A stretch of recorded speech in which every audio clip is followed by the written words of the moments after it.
Hi friends, welcome to Sri Renga's kitchen. இன்றைக்கி நம்ம கிச்சனில் ஒரு டேஸ்டியான வித்தியாசமான பூண்டு சட்னி ரெசிபி தான் பார்க்க போகிறோம். இது இட்லி, தோசை எல்லாத்துக்குமே ரொம்ப டேஸ்ட்டாக இருக்கும். வாங்க பார்க்கலாம்.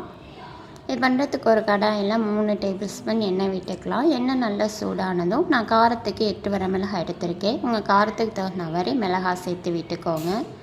ஃபஸ்ட்டு நம்ம மிளகாயை வறுத்துட்டு வெளியில் எடுத்துடலாம். இப்போ பாருங்கள், மிளகாய் நல்லா வறுப்பட்டோன்னே வெளியில் எடுத்து வச்சிடலாம். இப்போ இதே எண்ணெயிலே 1 கப் அளவு உரிச்ச பூண்டு சேர்த்து விட்டுக்கலாம். பூண்டோட பச்சை வாசனை போய் நல்லா வதங்கி வரணும். அதை வர நல்லா வதக்கி விட்டுக்கலாம்.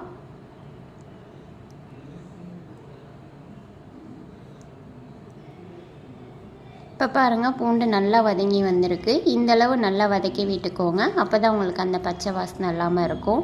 இப்போ இது கூட 2 மீடியம் சைஸ் தக்காளியை கட் பண்ணி சேர்த்து விட்டுக்கலாம். கூடவே தேவையான அளவு உப்பு சேர்த்து தக்காளியும் நல்லா வதக்கி விட்டுடலாம்.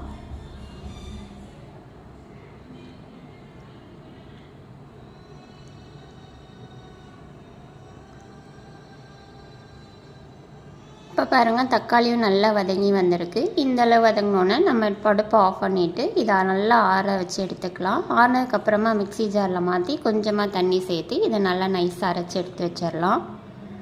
இப்போ ஒரு கடாயில் 3 டேபிள் ஸ்பூன் நல்லெண்ணெய் விட்டுக்கோங்க. எண்ணெய் நல்லா சூடானதும் 1 டேபிள் ஸ்பூன் கடுகு நல்லா பொரிஞ்சதும் 1 டேபிள் ஸ்பூன் உளுந்தும் நல்லா செவந்து வரட்டும். இப்போ நான் சின்ன வெங்காயத்தை பொடியாக நறுக்கி எடுத்திருக்கேன். இப்போ இதையும் சேர்த்து விட்டுட்டு இது ஒரு தடவை நல்லா கலந்து விட்டுட்டு கூடவே கொஞ்சமாக கருவேப்பிலை சேர்த்து விட்டுட்டு வெங்காயத்தை நல்லா வதக்கி விட்டுடலாம்.